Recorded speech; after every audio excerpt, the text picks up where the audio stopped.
Olá, eu sou o pastor Adejana Ramos. Hoje vamos estudar a lição de número 3, eleição e predestinação. Estamos estudando sobre a carta aos Efésios.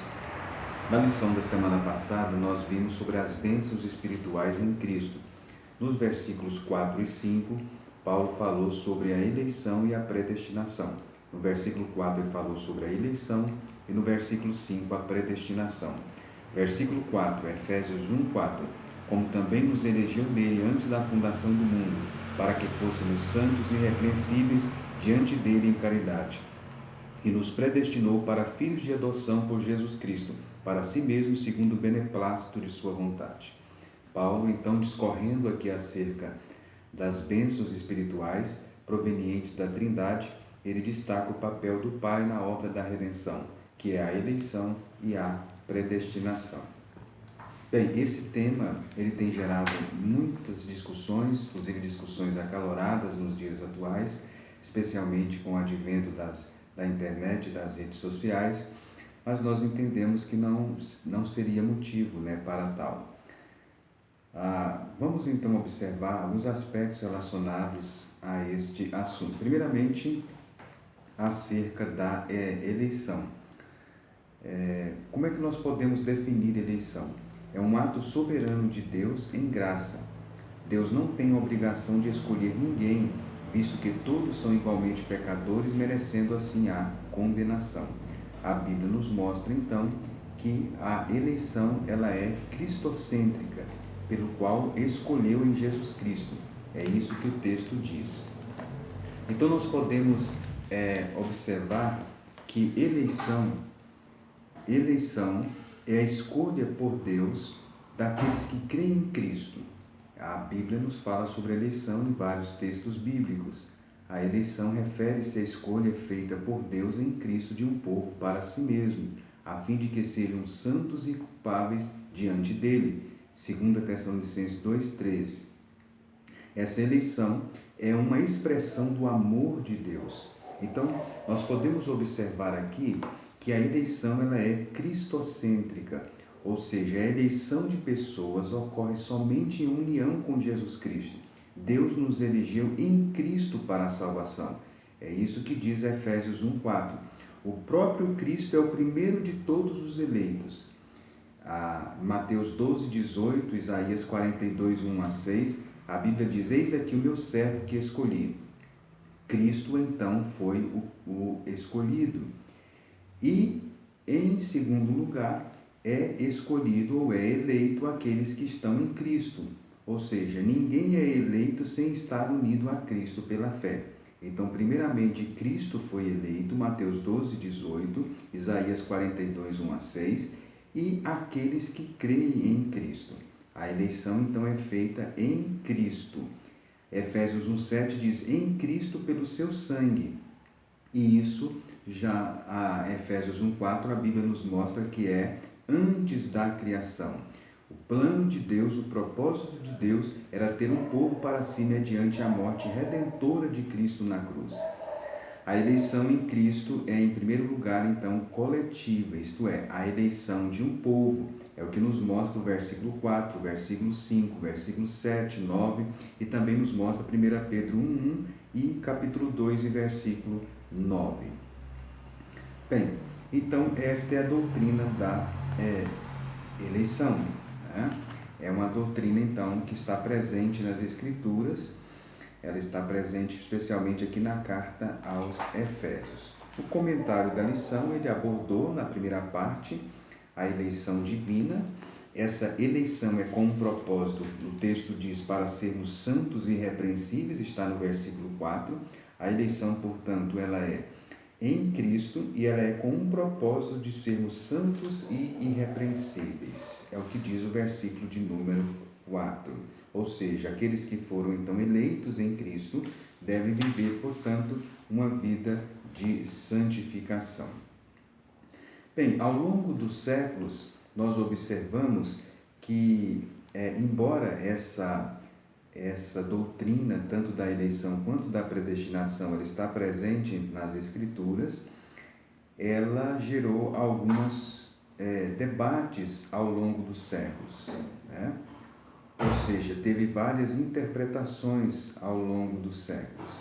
Essas interpretações, no período da Reforma Protestante, ela foi sustentada, por exemplo, por Jacó Armínio, e uma grande parte, então, dos primeiros reformadores no século XVI, né? Essa interpretação depois foi condenada pelos calvinistas no Sínodo de Dort, em 1619. Ela, embora sendo combatida de forma veemente, grande parte, então, de uma ala protestante, né, vamos dizer assim, ou cerca de 80% dos evangélicos, eles são de confissão arminiana, né? Então gerou dois entendimentos em relação a este assunto. Antes de nós abordarmos sobre isso, eu vou falar sobre a predestinação e depois vamos mostrar as duas visões também em relação à predestinação. O termo predestinação significa decidir de antemão e está relacionado aos propósitos de Deus inclusos na eleição. A eleição, conforme nós vimos, é a escolha feita por Deus em Cristo de um povo para si mesmo, que é a igreja. A predestinação abrange, então, o que acontecerá ao povo de Deus, ou seja, todos os crentes genuínos em Cristo. Deus predestina, então, os eleitos para serem chamados, para serem justificados, para serem glorificados, conforme a imagem também do seu Filho, Romanos 8, 29, para ser santos e inculpáveis, Efésios 1, 4, para ser adotados como filhos, Efésios 1, 5, para ser redimidos, Efésios 1, 7, e para ser também participantes da sua herança, Efésios 1, 14, e para louvor da sua glória, Efésios 1, 12, participantes do Espírito Santo, Efésios 1, 13, e também para as boas obras, Efésios 2 e o versículo 10. Então, da mesma forma que a eleição, a predestinação, portanto, ela refere-se ao corpo coletivo de Cristo, ou seja, a verdadeira igreja. Ela abrange indivíduos somente quando estão inclusos neste corpo mediante a fé viva em Jesus Cristo. Então, a predestinação ela é, portanto, coletiva, é em Cristo. Ela só se refere a indivíduos quando esses indivíduos estão inclusos no corpo de Cristo mediante a fé. Bem, ao longo do século nós tivemos então várias interpretações, ou principalmente duas interpretações em relação à questão da predestinação. A primeira, né, é a chamada predestinação incondicional. A predestinação incondicional ela é a que foi proposta então por João Calvino, né? Essa predestinação incondicional foi entendida então por Calvino que é um decreto divino com referência aos seres morais, os anjos e os homens. A declaração de fé, ou a confissão de fé de Westminster, ela diz: pelo decreto de Deus e para a manifestação da sua glória, alguns anjos e homens são predestinados para a vida eterna e outros preordenados para a morte eterna. Isso é declarado então na confissão de fé de Westminster.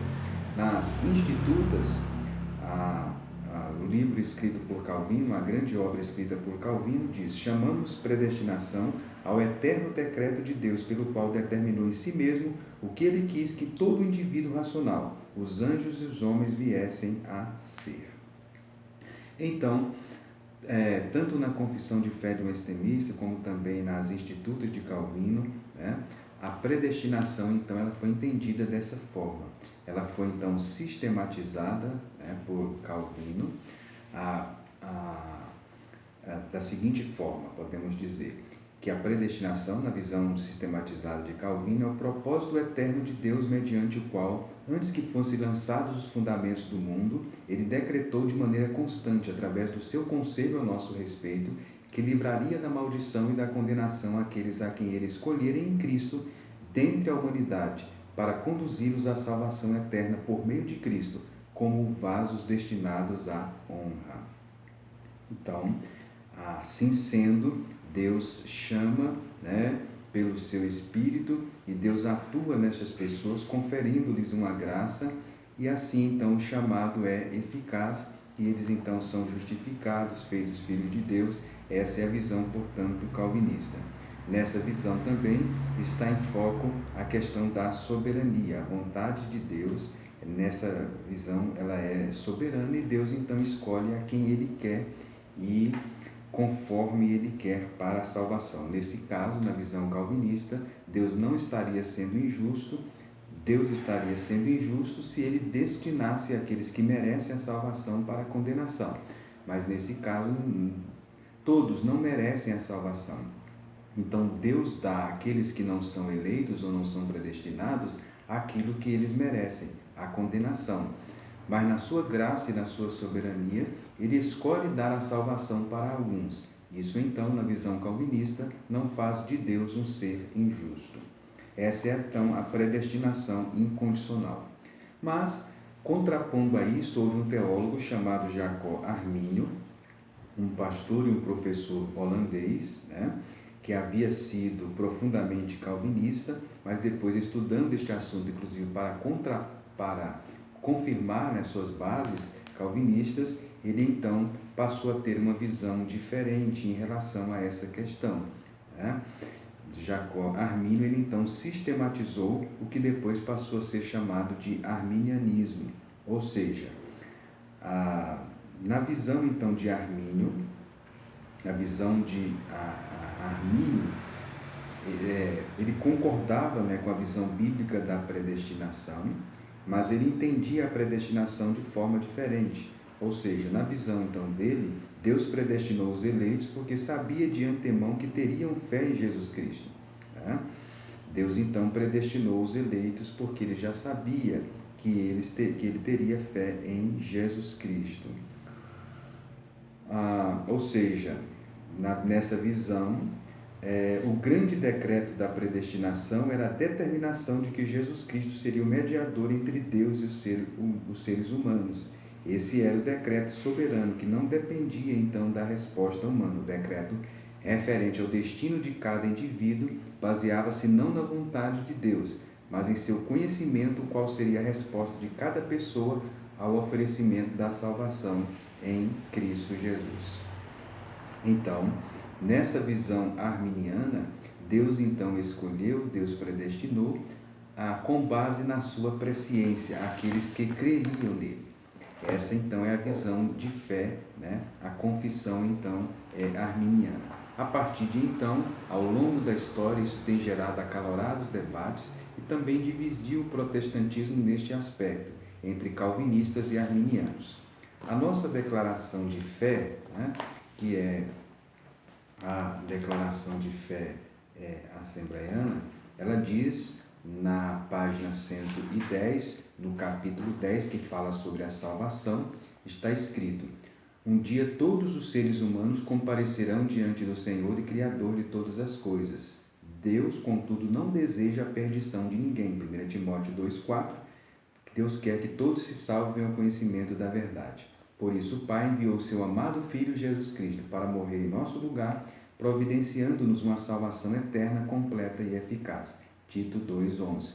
Por conseguinte, então, a salvação está disponível a todos os que creem. Sim, todos nós, sem exceção, podemos ser salvos através dos méritos de Jesus Cristo, pois todos nós fomos criados à sua imagem. O soberano Deus não predestinou incondicionalmente pessoa alguma à condenação eterna, mas sim almeja que todos, arrependendo-se, convertam-se dos seus maus caminhos. Atos 17:30. A predestinação, genuinamente bíblica, diz respeito apenas à salvação, não sendo condicionada à fé em Cristo Jesus, estando relacionada à presciência de Deus. Então você veja que na confissão de fé assembleiana, a predestinação está relacionada à presciência de Deus. Portanto, a predestinação dos salvos é precedida pelo conhecimento prévio de Deus daqueles que, diante do chamamento do Evangelho, recebem a Cristo como seu Salvador pessoal e perseveram até o fim. A predestinação do crente leva-o a ser conforme a imagem de Cristo. A graça de Deus é manifestada de forma maravilhosa, perfeita, entretanto não é irresistível. Então, essa é a nossa confissão de fé. Bem, então, em linhas gerais, essa é a visão, então, em relação à eleição e à predestinação, né? A revista, na terceira parte, ela comenta acerca da sublimidade do propósito divino na predestinação. A predestinação tem como propósito, então, a salvação, e a predestinação também está relacionada ao amor de Deus. Então, a Bíblia, nesse texto de Efésios, fala da eleição e da predestinação, é uma doutrina, portanto, bíblica. A grande questão é como ela foi interpretada ao longo dos séculos. Ao longo dos séculos, tivemos, então, duas linhas teológicas, o calvinismo e o arminianismo. Um interpretou a predestinação de forma incondicional, Deus elege, Deus escolhe, Deus destina, né, ou predestina determinadas pessoas para a salvação e outras para a condenação. Os critérios que Deus utiliza na visão calvinista não nos é revelado. No entanto, eles afirmam que podemos crer e confiar que Deus é justo, né? Ele deve ter critérios, e ele tem critérios na visão calvinista, justos para fazer esta escolha. A outra linha teológica, que são os arminianos, que é a que nós professamos, crê que essa eleição e essa predestinação é em Cristo. Deus elegeu Cristo e elegeu e predestinou todos aqueles que creem em Cristo para a salvação. Então, nesta visão, a eleição, a predestinação, ela é condicional e ela é baseada na presciência de Deus, conforme está em 1 Pedro, no capítulo 1, versículo 2. Deus, sabendo então quem iria crer nele, Deus predestinou, traz pessoas então para a salvação. Essas são, em linhas gerais, as duas visões em relação à predestinação. No entanto, nós entendemos que isso não deve gerar celeumas e rivalidades, né? Certamente existem pessoas salvas que são calvinistas e existem pessoas salvas que são arminianas. A maneira como você entende ou interpreta isso certamente não vai interferir na sua salvação, desde que você crê em Cristo e viva uma novidade de vida, nova vida em Cristo, certamente é uma pessoa salva. Então, nós entendemos que isso não deve gerar celeumas e problemas entre nós. Portanto, caro professor, esse é um momento então singular que você possa então estudar bem essas doutrinas bíblicas, mostrar a visão geral sobre o assunto e ter muito cuidado para que não venha gerar debates às vezes desnecessários durante a aula, provocando até rivalidades e coisas então que talvez não seja o foco da lição e não venha trazer edificação. Bem, que Deus, portanto, possa abençoar a todos e que nós possamos, diante desse texto, valorizar a eleição e a predestinação, conforme Paulo disse na carta aos Efésios, e faz parte das bênçãos espirituais na obra da redenção em Cristo. Que Deus, portanto, abençoe a todos.